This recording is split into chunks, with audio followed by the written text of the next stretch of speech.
Hello मित्रों, नमस्कार। मैं आप सबका CSC यूट्यूब चैनल में आप सबका स्वागत करता हूं। आज एक महत्वपूर्ण बिंदु रस के बारे में हम लोग चर्चा करेंगे। यहां से क्वेश्चन कई बार पूछा गया है, तो चलिए वीडियो को स्टार्ट करते हैं और ये जान लेते हैं रस की उत्पत्ति, रस का शाब्दिक अर्थ क्या होता है।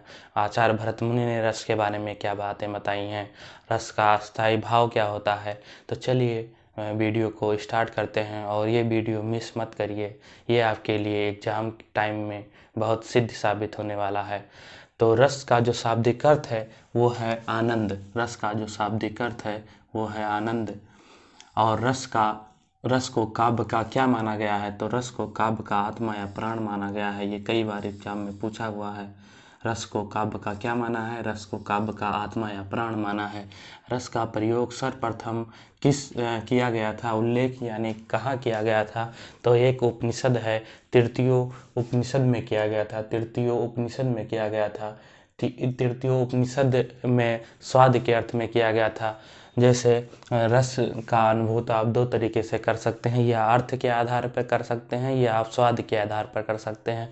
तो यहाँ पर स्वाद के आधार पर तृतीय उपनिषद में रस का प्रयोग सर्वप्रथम उल्लेख किया गया था। किसमें? तृतीय उपनिषद में किया गया था। भरत मुनि ने अपनी किस रचना में रस का उल्लेख किया है और किस अर्थ में किया है, ये कई बार एग्जाम में पूछा हुआ क्वेश्चन है कि भरत मुनि के अनुसार सर्वप्रथम रस का प्रयोग किस में किया गया था, तो नाटक शास्त्र में किया गया था। नाट्य शास्त्र में किया गया था। भरत मुनि की ये रचना थी। कई बार एग्जाम में पूछता है कि नाट्य शास्त्र किसकी रचना है, तो ये भरत मुनि की रचना है। तो भरत मुनि के अनुसार जो है रस का सर्वप्रथम उल्लेख नाट्य शास्त्र में किया गया था। और किसके आधार पर? अर्थ के आधार पर किया गया था। आनंद के अर्थ के आधार पर किया गया था। तृतीय उपनिषद में किया गया था तो स्वाद के आधार पर किया गया था। और इसमें नाट्यशास्त्र में किया गया था तो आनंद के अर्थ में किया गया था। किसके? आनंद के अर्थ में किया गया था।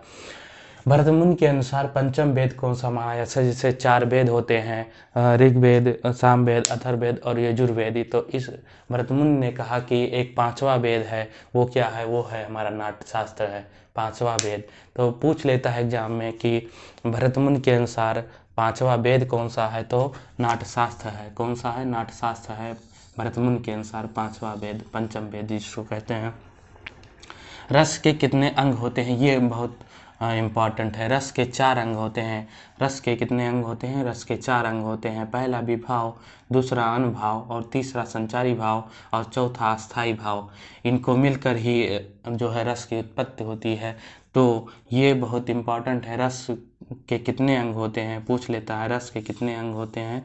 रस के चार अंग होते हैं। विभाव, अनुभाव, संचारी भाव और अस्थाई भाव। विभाव, अनुभाव, संचारी भाव और अस्थाई भाव, ये याद कर लेना, बहुत इम्पॉर्टेंट है। विभाव क्या होता है पहला हम जान लेते हैं। विभाव क्या होता है? विभाव अस्थाई भाव के उद्भूत कारणों को विभाव कहते हैं, जो अस्थाई भाव को जगाते हैं। तो इसको दो पार्टों में बांटा गया है, आलंबन विभाव और उद्दीपन विभाव। ठीक है, तो आलंबन विभाव क्या होता है? जो विभाव को जगाते हैं। और उद्दीपन विभाव जो विभाव को तेज करते हैं। जैसे एग्जाम्पल के एक तरीके से समझ लेते हैं। जैसे जंगल में, मैं यहाँ पर लिख रहा हूँ, जंगल में शेर को देखकर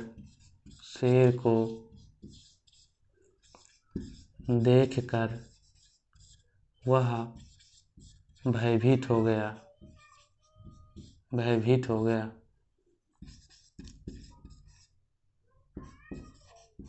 तो इसमें जो जंगल है, ये जो शेर है वो आपका आलंबन है। आलंबन कौन सा है? इसमें शेर है, आलंबन आपका। और उद्दीपक जंगल में देखा है तो उद्दीपक क्या हो जाएगा? जंगल। और वही शेर अगर चिड़ियाघर में देखता तो इतना नहीं डरता जितना वो जंगल में देखकर डर गया है। तो ये बहुत इम्पोर्टेंट है। इसका मतलब क्या है कि जंगल में शेर को देखकर वह बहुत भयभीत हो गया। अगर वही शेर कहीं अलग देखता तो उतना भयभीत नहीं होता जितना वो अकेले जंगल में देखकर डर गया। तो इसलिए शेर क्या हो जाएगा? आलंबन हो जाएगा। और उद्दीपक क्या हो जाएगा? जंगल हो जाएगा। ठीक है, ये बात आपको समझ में आई होगी। अब चलते हैं दूसरा, अनुभव। अनुभव क्या होता है? अस्थाई भाव के कारणों को कारणों से जो दिखने वाले बाहरी लक्षण होते हैं उसे अनुभाव कहते हैं। अस्थायी भाव के कारण दिखने वाले बाहरी लक्षण को ही अनुभाव कहते हैं। जैसे अगर हम जैसे रो रहे हैं तो आँख से आंसू गिर रहे, तो ये बाहरी लक्षण हो गया, दिखाई दे रहा है। कंपन, जैसे हमने कोई चीज़ अनुभव की या कोई ऐसा दृश्य देख लिया जिससे हम कांपने लगे, तो ये क्या हो जाएगा, बाहरी भाव दिखाता है, तो ये अनुभाव हो जाएगा। इनकी संख्या होती है 8। इनकी अनुभाव की संख्या कितनी होती है? अनुभाव की संख्या कितनी होती है? अनुभाव की संख्या 8 होती है। ये कई बार एग्जाम में पूछा है।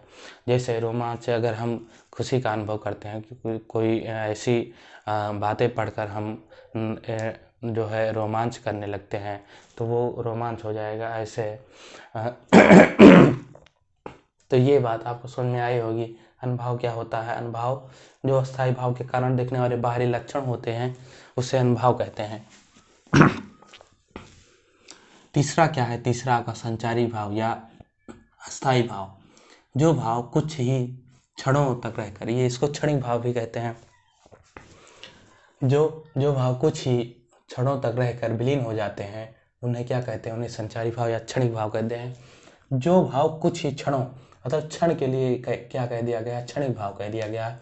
क्या कह दिया गया? क्षणिक भाव कह दिया गया है। तो इनकी संख्या कितनी होती है? इनकी संख्या होती है 33। लेकिन आचार्य देव के अनुसार इनकी संख्या होती है 34। इनकी संख्या कितनी होती है? 34 होती है। क्यों? क्योंकि छल को इसमें 33 में नहीं जोड़ा गया है। तो कई बार पूछ लेता है कि आचार्य देव के अनुसार संचारी भाव की संख्या कितनी है? तो वो है 34। ये कभी भूल मत जाना।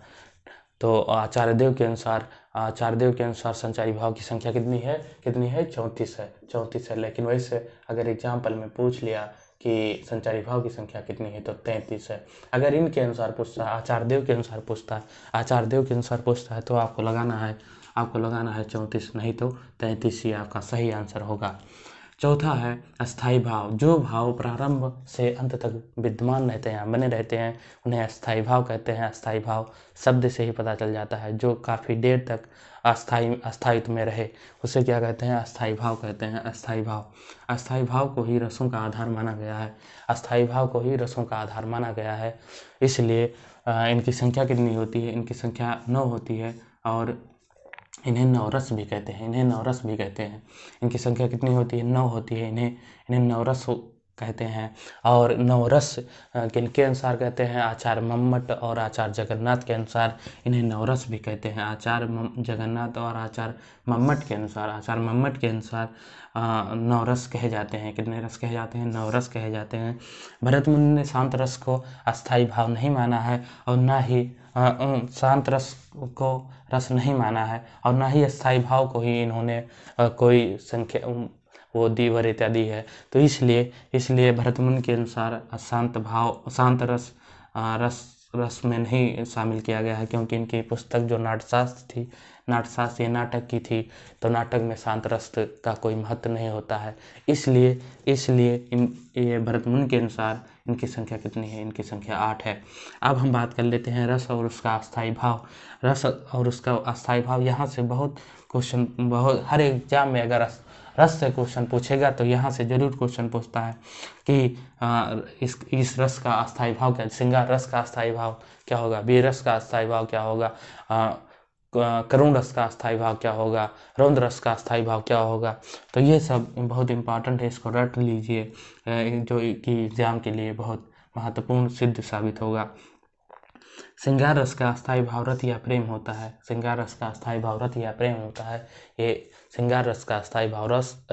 या प्रेम होता है। हास रस का अस्थायी भाव हास्य या हंसी होता है। वीर रस का अस्थायी भाव उत्साह होता है। वीर रस का क्या होता है? वीर रस का उत्साह होता है। करुण रस का शोक होता है। करुण रस का क्या अस्थायी भाव होता है? करुण रस का अस्थायी भाव शोक होता है। बहुत इंपॉर्टेंट है ये। रौद्र रस का अस्थायी भाव क्रोध होता है। विभक्त रस का अस्थायी भाव या जुगुप्सा रस का अस्थायी भाव दोनों एक होता है। घृणा होता है। अद्भुत रस का स्थायी भाव, अद्भुत रस का स्थायी भाव आश्चर्य होता है या विस्मय होता है। अद्भुत रस का स्थायी भाव आश्चर्य या विस्मय होता है। शांत रस का अस्थायी भाव सम या निर्वेद होता है। शांत रस का अस्थायी भाव सम या निर्वेद होता है। सम या निर्वेद होता है।